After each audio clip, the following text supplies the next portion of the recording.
to what vaccines you need? Well, maybe not our government anymore, but the Kenyan government would probably has recommendations. There's that joke, I think, if you remember. There's I forget who does it.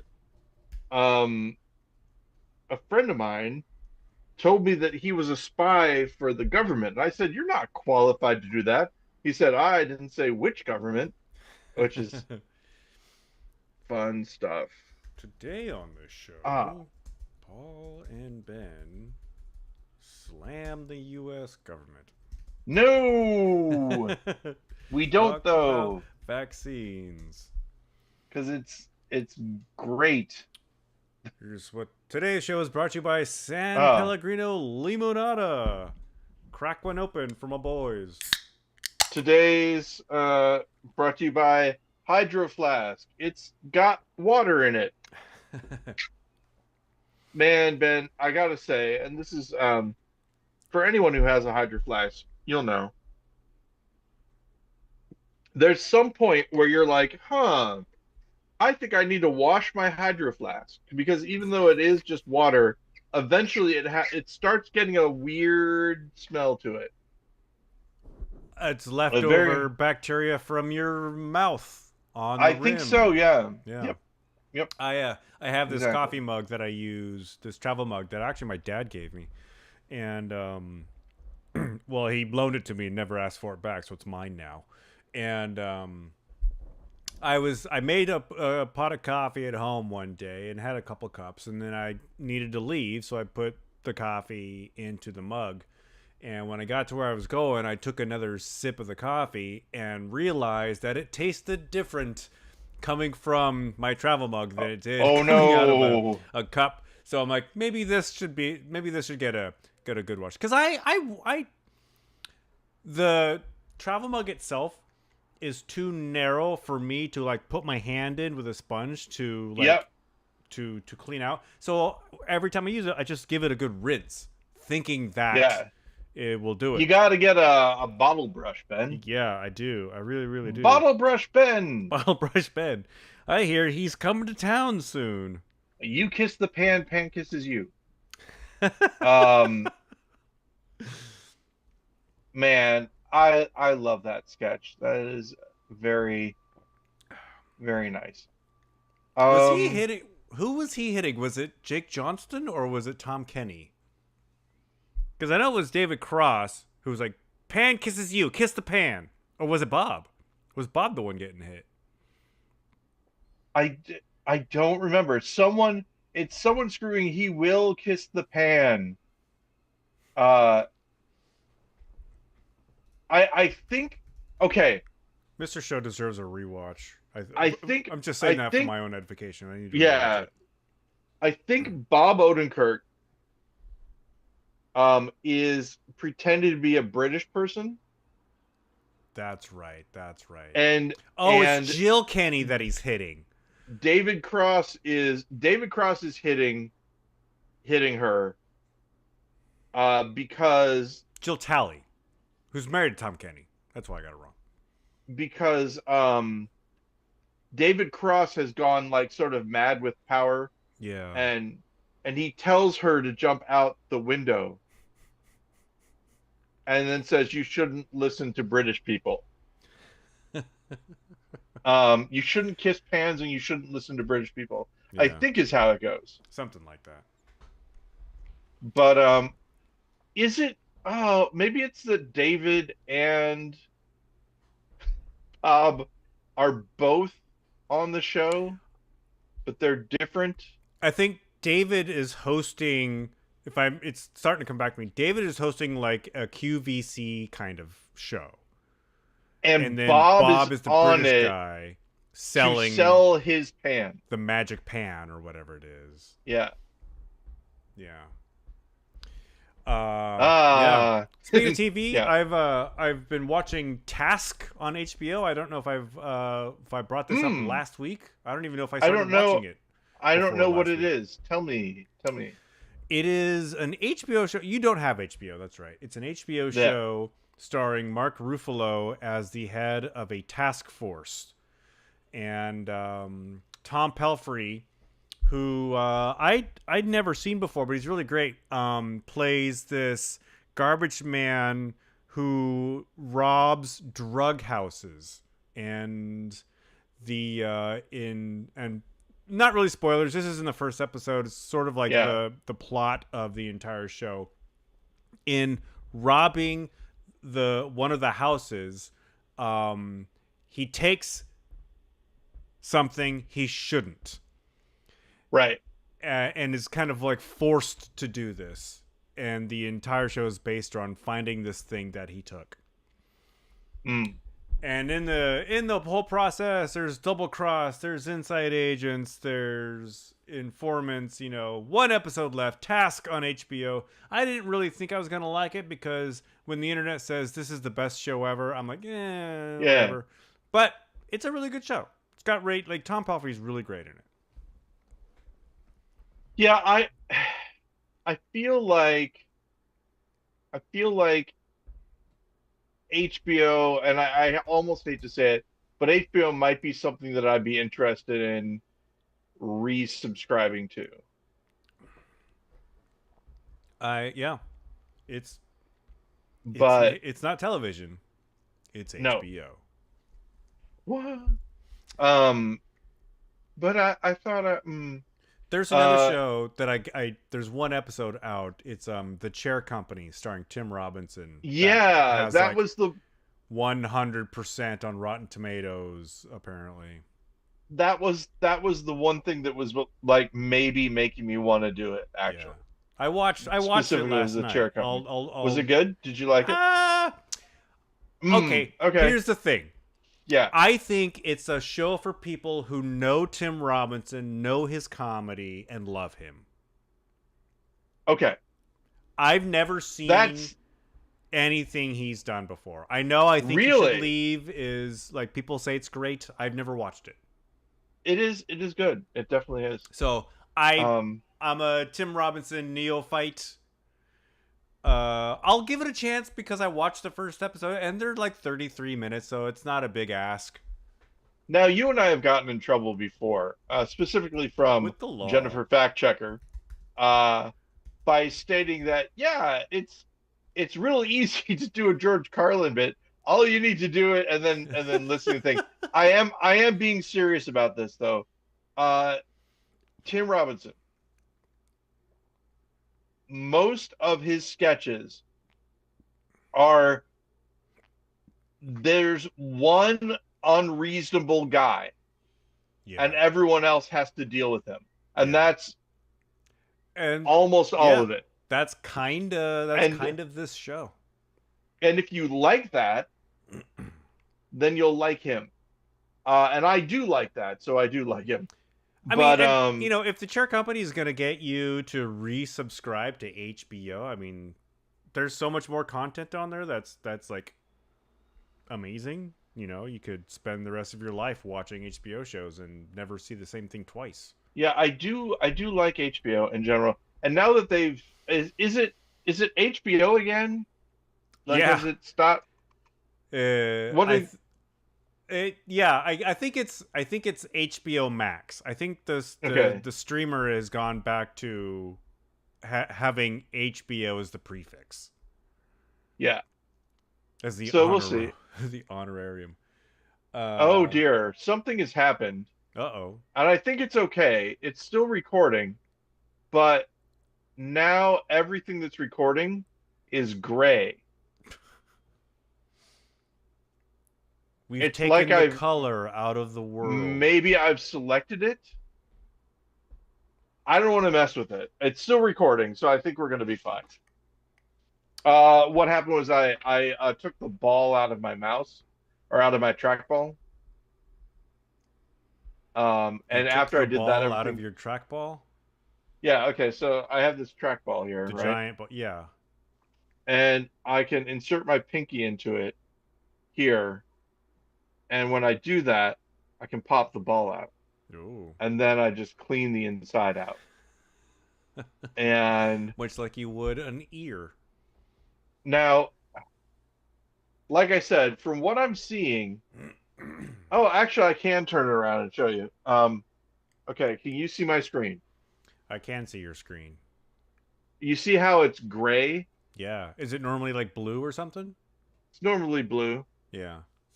but it looks like it's still recording, and so I'm not going to mess with it, Huh. right? Yeah. I I don't mean, know. I mean, it's still you can see it, right? It's still recording. It's still moving I forward. don't I don't really know Audacity all that well, like how the UI changes for different things. Yeah. So I think it's going to be fine, but we'll see. Maybe we'll get to the end of this and we And we'll won't have have. an unpleasant surprise. Yes. Um. Oh, did I change this? I don't know if I changed this. What did you what change what? Oh, I'm using this microphone here, Oh but yeah. sometimes Streamlabs defaults to my AirPods. Oh no, it's good. We're good. Okay. Good. The Um. this proper microphone is a much better sound than the AirPod microphone, which I am actually Nice. surprisingly unhappy with for how expensive these little things are and how technologically advanced they are. Uh, I'm really happy with the sound canceling aspect, but I just don't like the way the microphone sounds. Take that, Apple, and Huh. eat it. This is really weird. Today's Thursday, right? Yeah, Thursday, October 16th. So what must have happened is I must have gotten the COVID shot on Tuesday evening, right? You must Fell have. asleep, slept, kind of normal without too much of a problem. And then during for Wednesday, I started feeling a little bit worse. Yeah, And then last night I had that weird sort of twilight sleep where you're awake all night, but you also have slept yeah. because you've dreamt that. And so what I dreamt was that you and I were driving from Portland to California. Cool road trip.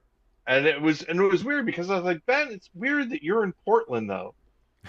And you're like, yeah, well, you're not normally in Portland either, so we're even or something like that. But it felt like I was in real time driving like it was a long drive Yeah, in my dream. And it's a again, long it's one of drive those to things of being, California. you know, under the weather. I had a when I get the COVID vaccine, it normally hits me the hardest like 36 hours after the shot. Yeah, that seems to fit with Yeah. what happened to me too. I had a weird dream last night where I was back at Mr. House and we had changed the locks on all the doors. And it was my job to take the keys and go around to each door and make sure the keys worked. This was a very important job. And I remember, like, I woke up before I had finished. And I remember lying in bed thinking, like, I'm awake now, lying in bed thinking, Uh-huh. I gotta I gotta finish this job. I gotta go back to sleep so I can finish this job of making sure the Yeah, keys work. I It think took I me a might have long told time to you. realize no, I didn't. It was a dream. I didn't have to go back. I was in Seattle. I had just moved to Seattle, and I wasn't even asleep. It's like during the middle of the day, and I went, "Oh no, I haven't paid my car insurance for like a while," and I didn't have a car at the time. I had had a car at one point, but I hadn't had a car for a really long time. Yeah. And so the fact that I hadn't paid my car insurance made sense. But um yeah, it's one of those it's similar, but yeah, I have had dreams similar to you where I've had to go back to sleep and oh I need to finish like I've had dreams before where people are chasing me Yeah. and I wake up um right as they're catching me. And I'm like, "Oh no, I got to go to sleep and get away from them. Otherwise I just lost." That sort of thing. Yeah. There's a there are a couple films based on that concept. Like I I can't remember which film I'm trying to think of, Nightmare on Elm Street, Ben. That's but it's it's a no, horror it's like film. It stars if Freddy you in Krueger. your No, I'm kidding. you're in your dream and then you wake up, the dream still exists, but you basically like pass out, and whatever is like chasing you in that dream can catch you because you're passed out. So you got Oh, to make sure that you're in someplace safe when you wake up. Oh, maybe this is even like an episode of Doctor Who. I don't know. It's yeah, some maybe. plot for to some piece of media that I saw at some point. There was there was a film like there's that 80s. Is it the Twilight Zone? Is it Outer Limits? Is it when they had those weird color anthology horror slash sci-fi things that were on? And there Color was one. anthology?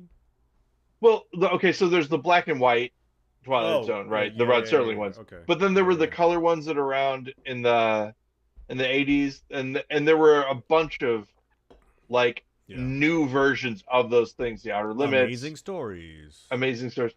So there was one where there was a horror like guy, some sort of spooky man that this woman could only see uh when she was looking at her reflection, Yeah. and it would get closer and closer as it went on. So she like smashed all the windows and everything like that, and then someone, like a person, came up to her and was like, you're safe now." And she saw her reflection in their eyeball, Oh God. and it got her, which Whatever you is do, don't blink. don't blink, Ben. Yes. Lots of people didn't like Stephen Moffat after a while. I know that Um, like when he became the showrunner, like they yeah. love his like earlier episodes that he wrote, but yeah, when he became the showrunner, he fell out of favor with a bunch of diehard Whovians. I think a lot of it maybe is that, a lot of his writing deals with twists and things, and so that might be part of it. But also there is some stuff that I don't know. I think it might be just being Gen X and being like because I think he's Gen X too. So there's this thing What where is he? 65? there's this one where this woman becomes a piece of pavement, and she's still dating her boyfriend, and it basically uh and she says something like, "Will we make it work?" or whatever. And so Yeah. implying that she's just now this piece of pavement, but he still gets to like have sexy That's time with her or whatever. right. And everyone's Oh like, my "Come on, God. man." Yeah. And I remember that one. it's one of those things of like, I don't know. I'm still of the opinion that people can write bad stuff, and maybe they're not a bad person. Maybe they're No. like, you know, this is bad. But anyway, I couldn't imagine what it would be like to be like the head writer and showrunner of a property like Doctor Who. yeah. And also, Stephen Moffat was born in 1961, so he's essentially a young boomer. Oh, young boomer, even worse. Young boomer. I really he young boomer picked Drake in the Kendrick Drake uh beef.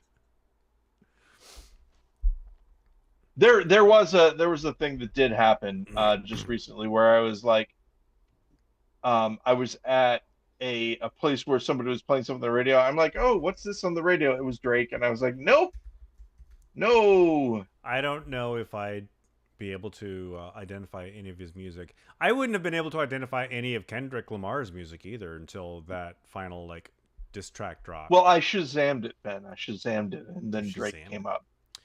That's what I'm saying. It's a I stopped. I just took YouTube off my phone again.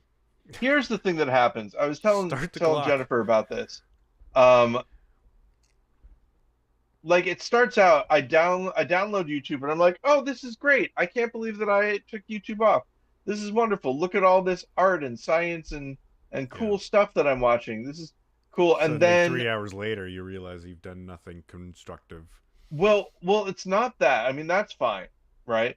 What it is 3 weeks later, and all of a sudden there's nothing on my phone but like uh cop chases and you know, Republicans testifying in front of Congress and people offering their ideas and opinions about people testifying in like it just it it it slowly like the proverbial frog getting boiled alive, even though we know that that doesn't actually happen, etc., like that.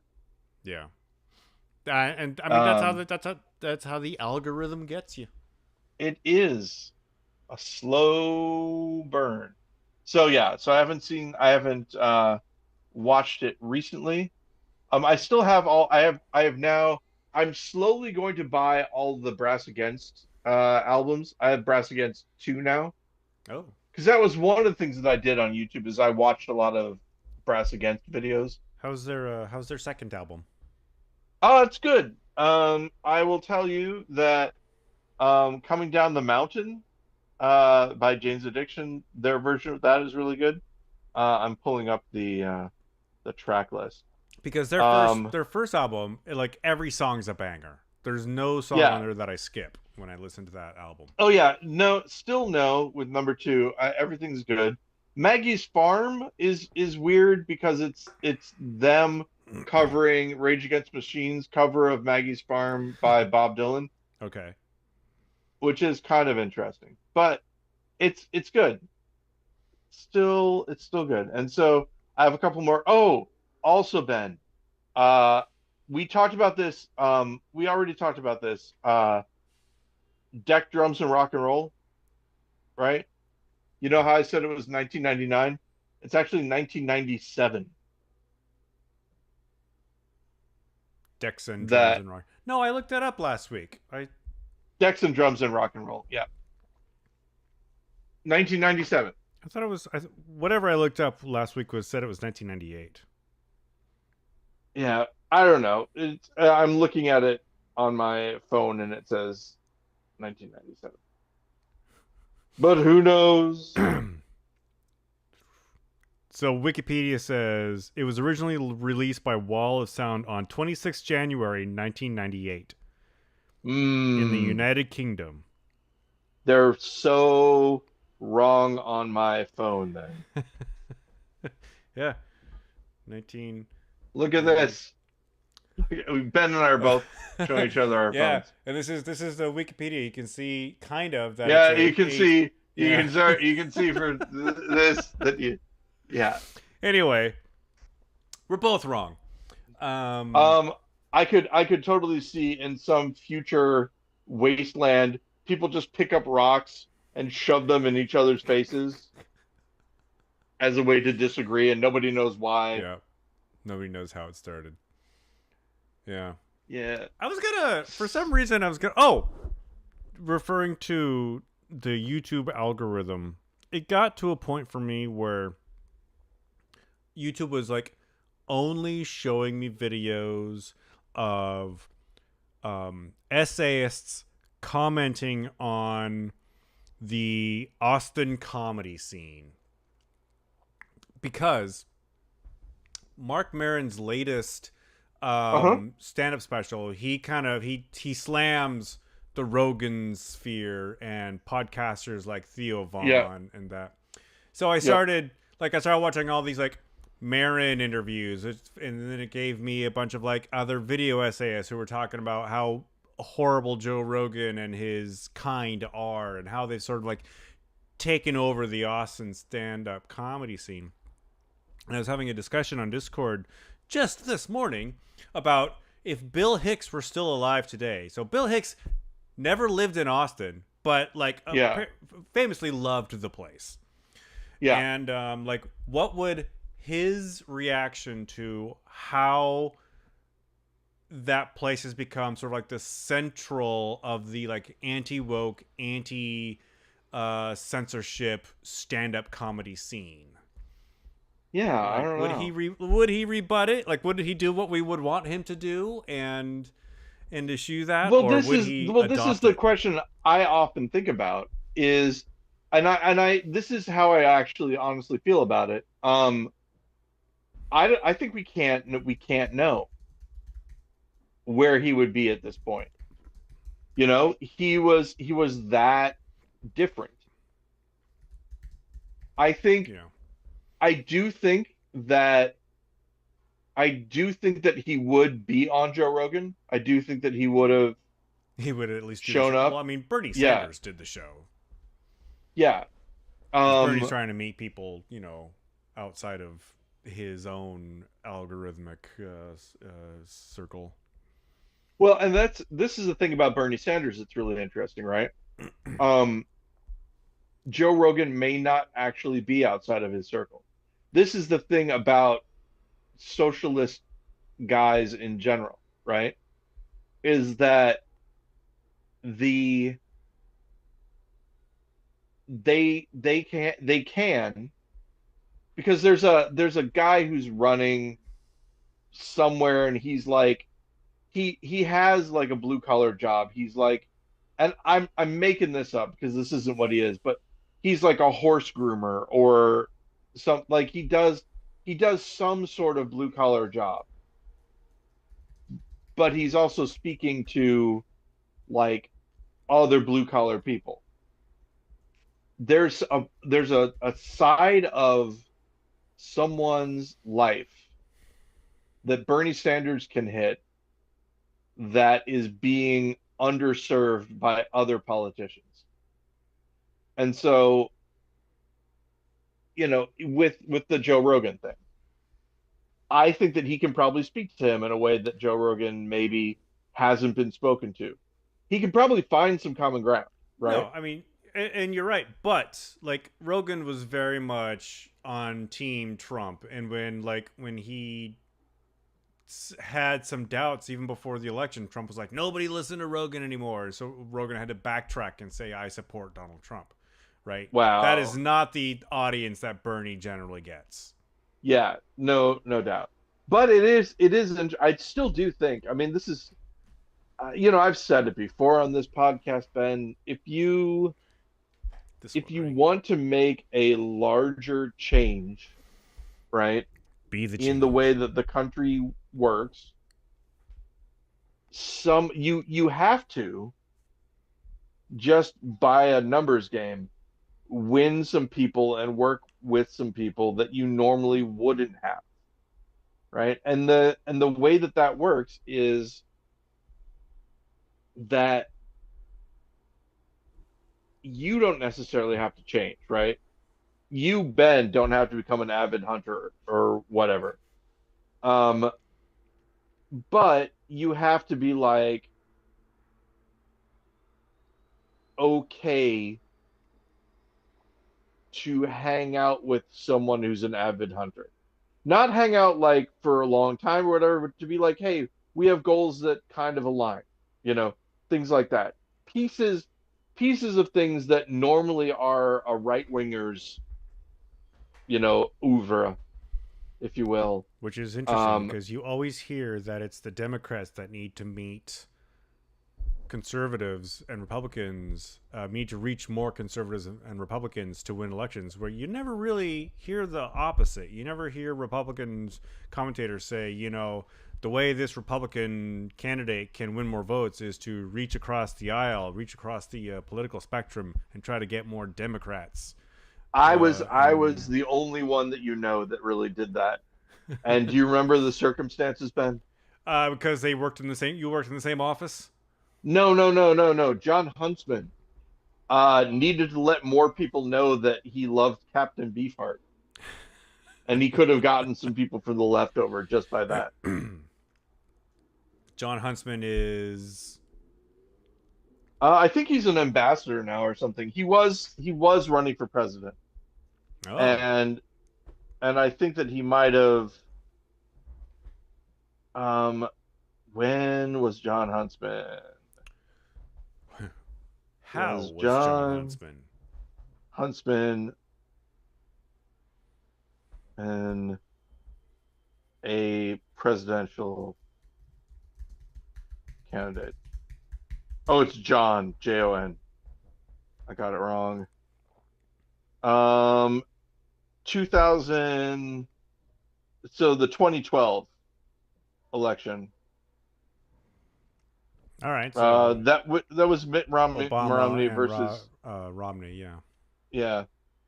So yeah, John Huntsman, Republican Party. He famously mentioned that he liked Captain Beefheart, but he Famously. couldn't have beat Obama with that, probably. Not that I know of. John Huntsman Jr., born 1960, young boomer. So many young Uh, boomers out there. let's see what he's doing now. Youngish boomer. Oh, he was the 16th governor of Utah. He was a ambassador from the United States to Russia in Trump's first campaign, Hmm. Trump's first administration, I mean. So anyway, all that being said, yeah, it didn't happen. Later, um, oh no, he is no longer a member of the Defense Policy Board Advisory Committee. In April 2025, he was dismissed along with the entire board by Pete Hegseth. You don't say. Because So he there you needed to go. rebrand it the War Policy Advisory Board. Yeah. So, yeah, mm, I'm trying to think of whether or not I should mention anything about. Nah, probably not. No good can come of it. Ace Frehley The just died today. Oh no. Ace Frehley, the guitarist for Kiss. Uh, Famously, with the Ace makeup, in fact, right? Didn't he have an I, Ace? you know what? I have no idea. I think he had an Ace of Spades as his makeup That would make thing. sense. Is Gene Simmons Um, still with us? Surely he's still yeah, alive. yeah. Gene Simmons is still alive. Business genius Gene Simmons. Was he on The Apprentice? Is that, He was on The Apprentice. yeah. Famously, quit the show. Oh, good Was for him. like, yeah, I exactly. famously have never seen an episode of that show. I did see the episode where Gene Simmons quit, I believe, or at least I've seen enough clips of it to make me think Yeah, I might have seen the episode. I know Meatloaf was on it. I know there's a character from season one called like Omarosa or something. Omarosa, Omarosa. Omarosa Steakhouse. Um, but no, Ponderosa is what I was thinking. Omarosa, Ponderosa. yeah, she was. Omarosa was I don't know famous why. I don't know why. for a little Yeah, bit. because I'm online almost all day. I know these names, but Yeah, I've never seen the show. but the main thing is, Gene Simmons, uh, was on a thing where a piece of that show, a clip, a segment, whatever, where they were pitching catchphrases for Kodak or and ad campaign for Kodak. Yeah. And the big thing that they asked them to focus on, they say you really have to focus on the ink, sell the fact that there's this ink thing. And Gene Simmons came up with "It's a Kodak World, Welcome," which had nothing to do with the ink at all, but was by far the best pitch. And he was like, "Yeah, I think I'm done. I'm just gonna go." And I wonder if that was sort of prescient on his part, that he knew even at that time that this would be a you know not a good thing for his brand to be on the show. I think Penn Jillette was on it as well at one point in time. Um, but anyway, Blues Anyway, Traveler, hello. what? Um, Yeah, Blues Traveler. I have a song called But Anyway. Oh, no, I did not know that. Blues Traveler again. Lead singer Blues Traveler. Popper, John Popper. John Is that Popper, his yeah. name? Uh, uh, Somewhat canceled at one point in time. What did Uh, he do? and it was, he was basically, well, here's my understanding. He's never been shy to give his opinions on things. Okay. And he also, from what I understand, uh, was outspoken about, the band's marketability and its, you know, like people being too shallow for the appearance of the band. There's the famous thing with Runaround, the video. I don't know if you've seen it, I must have but at some point, but I don't recall it. there's a band who's singing. Um, it's a Wizard of Oz kind of thing, and there's a band that's singing, but Blues Traveler is actually the band behind the curtain Okay. that the wizard is hiding. So they're Blues Traveler, these sort of middle-aged dumpy guys or whatever, Yeah. probably not really middle-aged, but sort of older, are actually playing the music, and there's a hip, cool group singing up front and everything like that. Commentary. Um, so all of that to be said, I think he said some things that were disrespectful to women. Ah.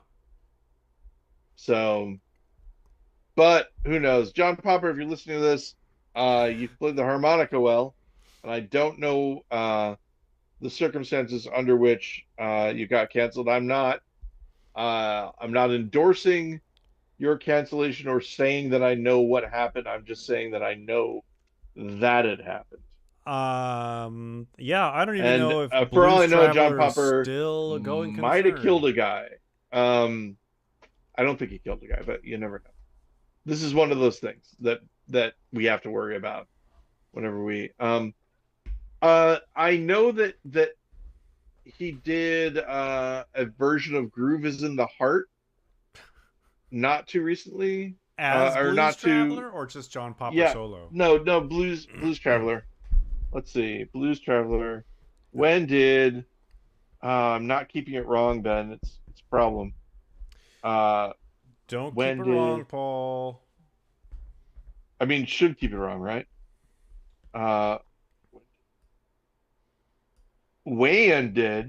when did John I also have Popper? a common dream of mine is trying to type something into a phone or calculator and not being, or a keypad or whatever, and not being able to hit the right keys and constantly having to Oh backtrack. yeah, That's a common dream because that happens to me all the time in real life. I don't hardly ever dream that I have a phone, if that makes sense. Isn't that odd? My dream self has a phone. Let's see. Uh, they have uh, they have been doing it since 1996. They first Been around a started minute. performing it in 1992. Um, Blues Traveler's been around since '92. oh, it's been on yeah, they've been around forever. Uh, Over 30 so Groove is in the years. Heart on Apple Music. Where is it? Um, Well, that song's okay, been anyway, around so it's like it's since been the it's like late been '80s. yeah. So the point is, Ben, Groove is in the Heart, and uh, Lady Miss Keir, also Bootsy Collins, Bootsy Collins. I and the can't other remember two the guys. DJ. Like one was Russian, I think. All right, well, Keep this it is one of wrong, those things, Paul. ladies and gentlemen. Although we do keep it wrong, we also I feel it is incumbent on us that we We we haven't mentioned the name of the band though, which is Delight. Delight is an American dance music group. Um, so Lady Miss Kier, Got that one right. uh, the USSR guy Yeah, is Supa DJ Dimitri, Dimitri. That's it. and then Toa Tay Yeah. uh, joined later Oh, in 1988. So 2 years after they he's formed. in the video though, so Yep. he joined us just in time. Yeah. So that's so their D-Light is cool, man. Again, what have they done for me lately? There's a So 90s alternative band that, oh, you have a visitor. oh, what's this? Mac and cheese. She's Thank you, like, just Betty. take it. um, there's a 90s Write it down. alternative Betty appeared rock. on the show again. There's a 90s alternative rock band by the name of Garbage that played here last night.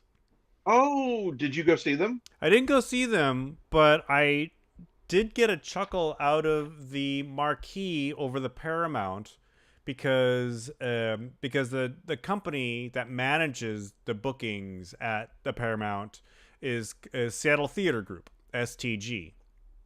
So the marquee says STG presents Garbage, and I thought that would have been pretty funny for somebody who disliked the way STG programmed things. Um, of course, Shirley Manson, famously lead singer of, Yeah. And you know the story about how she and got how and they found her? Butch Vig, I think is another guy. No, how did they find her? What was the So story? Shirley Manson was in a band called Angelfish. And they have a whole album. I have it. It's pretty good because it's like pre garbage Shirley Manson. But Butch Vig and the other guy were putting together their band, and they were watching MTV, and they happened to catch the one time an Angelfish video was ever aired on MTV. And so they And saw they were Shirley like, Manson, and they were like, "That girl is the lead, should be the lead singer of our band." And somehow, because Butch is Butch, he was able to reach out and track her down. And here we are, 30 some odd years later. um, and Garbage and Screaming Females, um, put a cover together of Because the Night Belongs to Lovers that's really, really good. Mm. It was funny seeing them in town yesterday because It might just be Because the Night. I just saw an article about how Shirley Manson says it's too expensive to tour in America, Hmm. which I believe it. Yeah, I I would wonder how think much so. those tickets cost though.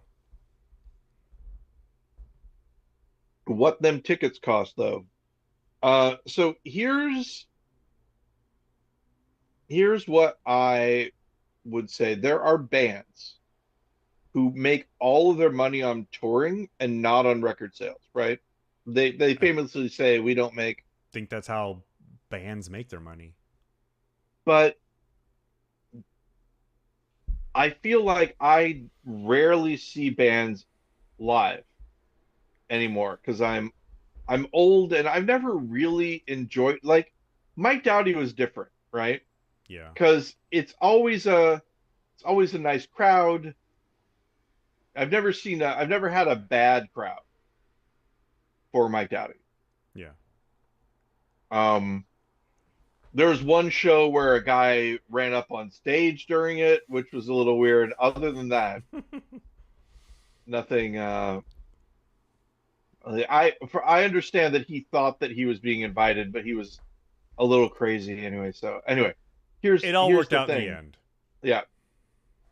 Um, I am,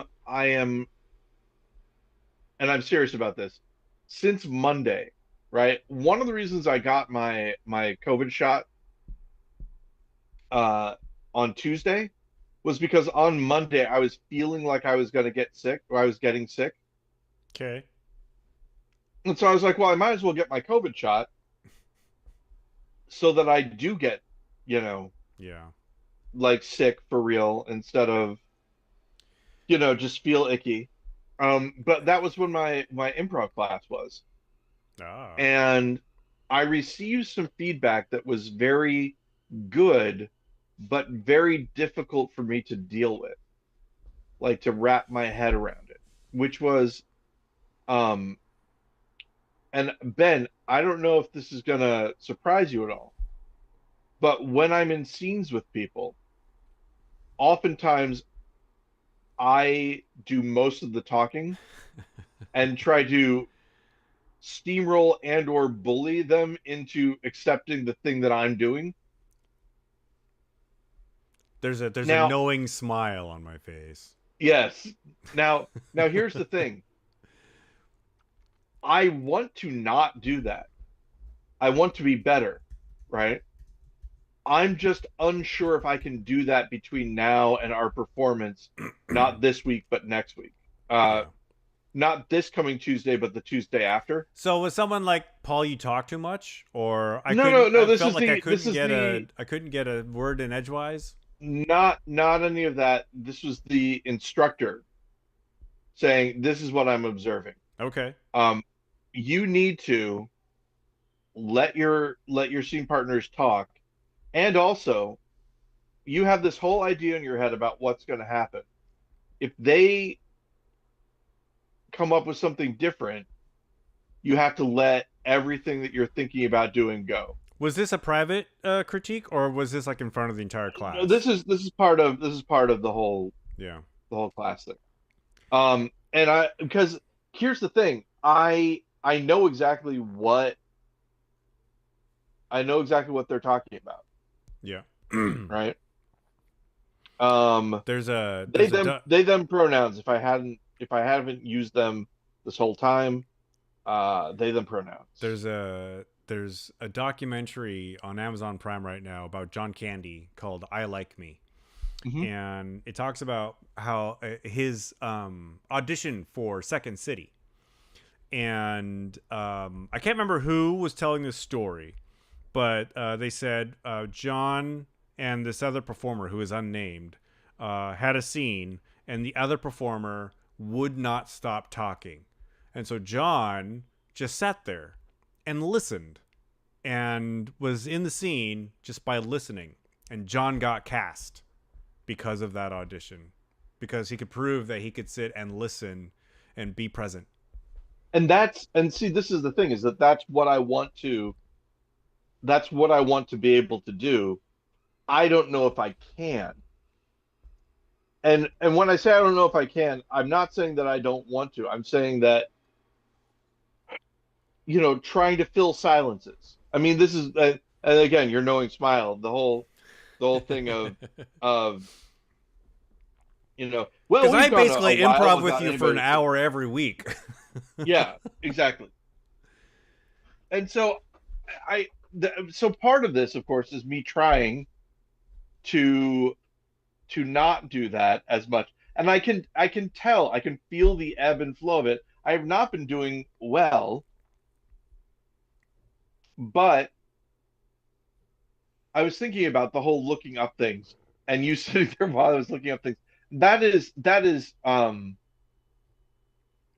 the most egregious, because I'm not saying anything, but I'm also taking up the space both at the same time. You also Hold are on, kind of saying I will things like see it. you're dictating what you're doing.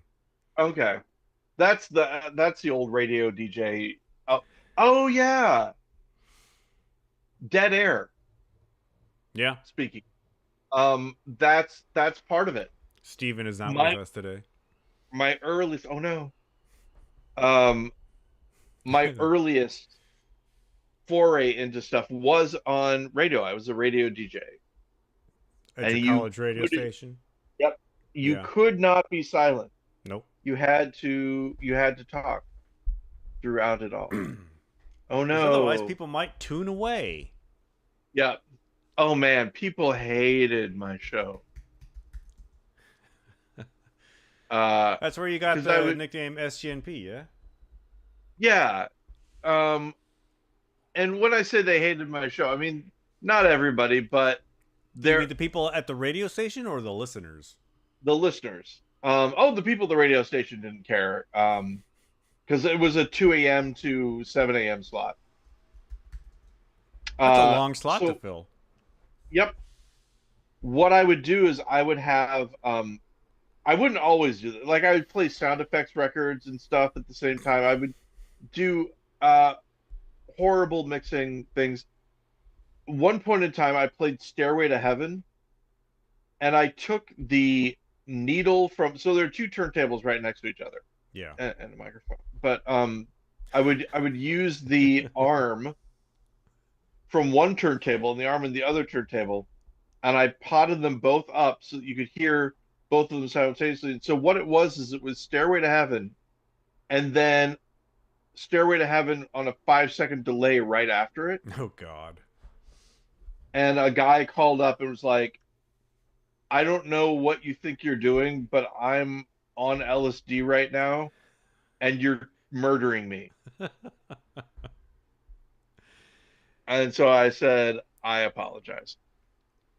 Although, I mean, my first instinct was to take one of the arms off and say, I don't know what you're talking about. Yeah. I didn't, though. I'm I sorry to hear apologize. you've died, sir. And I stopped doing it. So, but yeah, I there are some things that I wish I could do over again.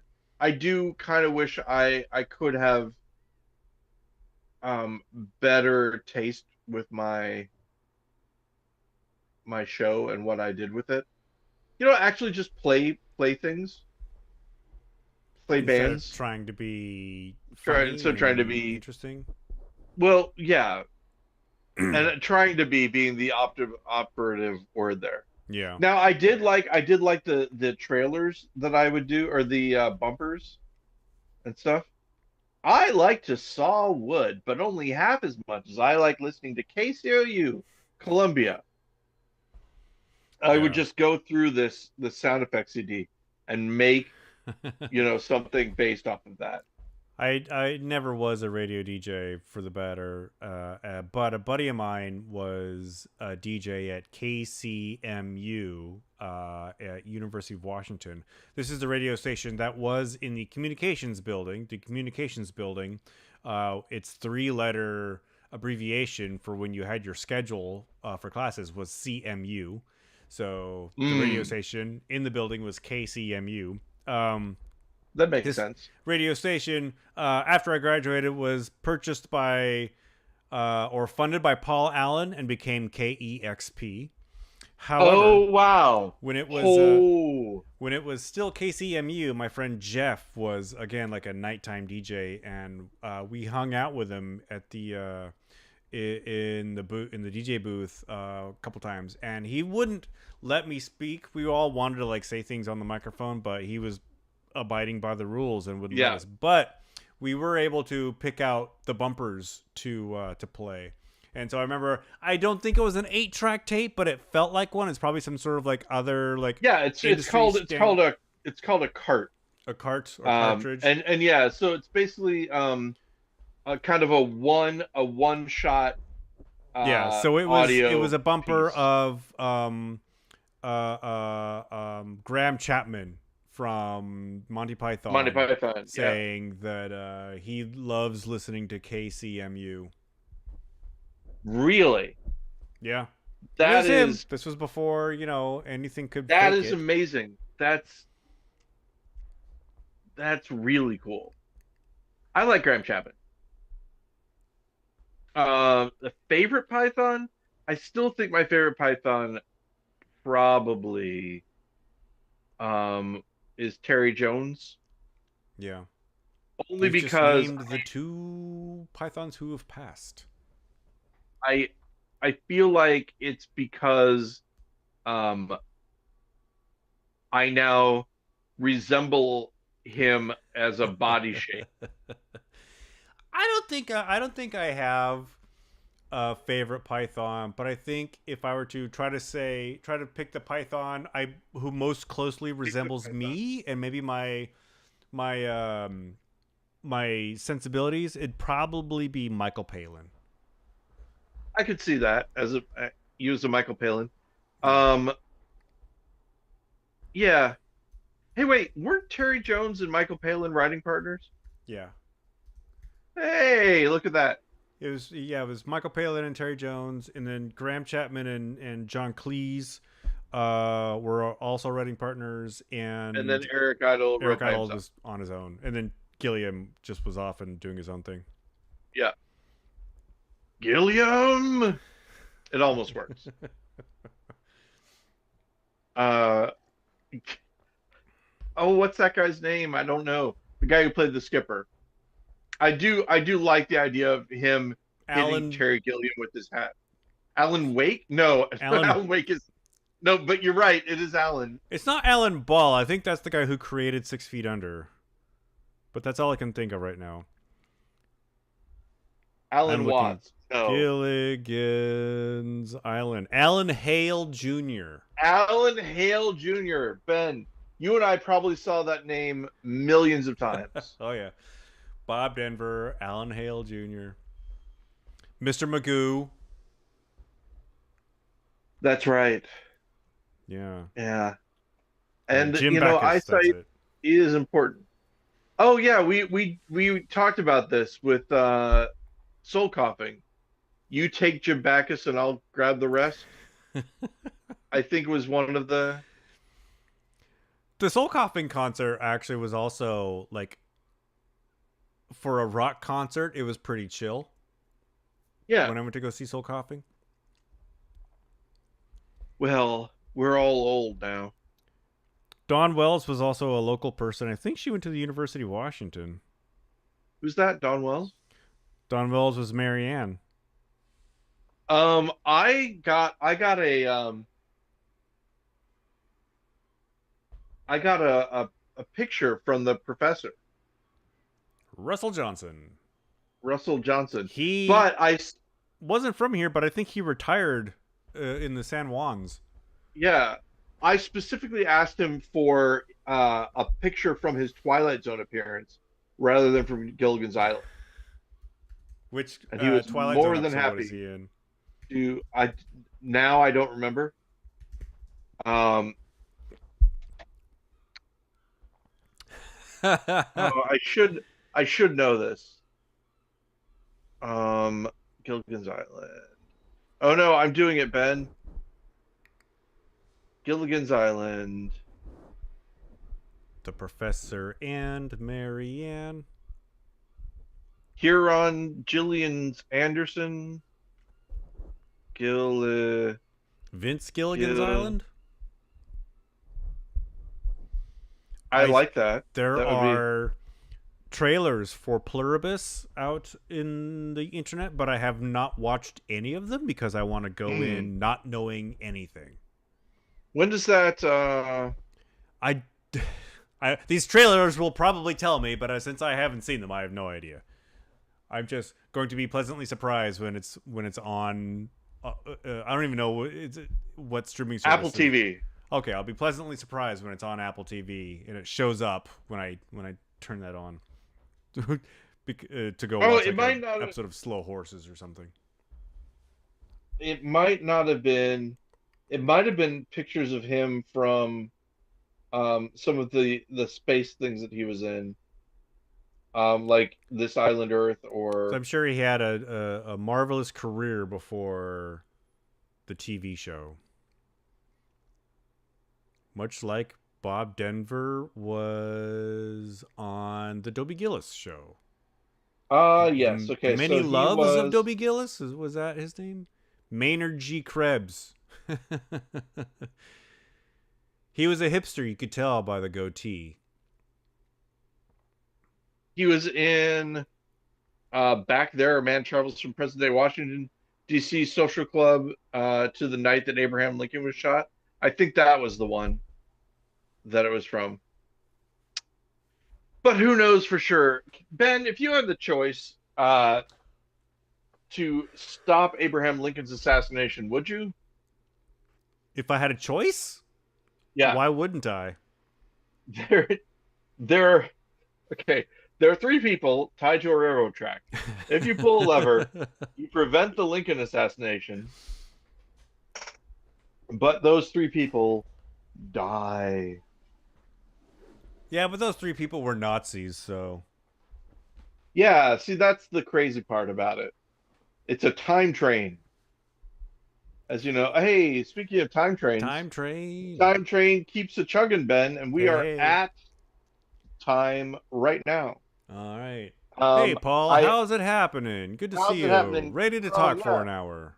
I enjoy. Yes, thank you so much. And with that, I will talk to you more later. As always, wonderful to see you. Oh, Yep. by the way, you know how I have my new setup here? Yeah, we I went through it actually last week. had to buy a weight to put on the end of my mic stand because I've got too much stuff on it. And it pulls it forward, so I had to Yeah. have a weight on the back, Do you a get that boom counterweight. arm that offsets the center of gravity? Yep, Yep. That'll do it. exactly. All right, Ben. All right, I'll see Paul. you later. Keep it Have a wrong. good. How's it happening? See you How's it next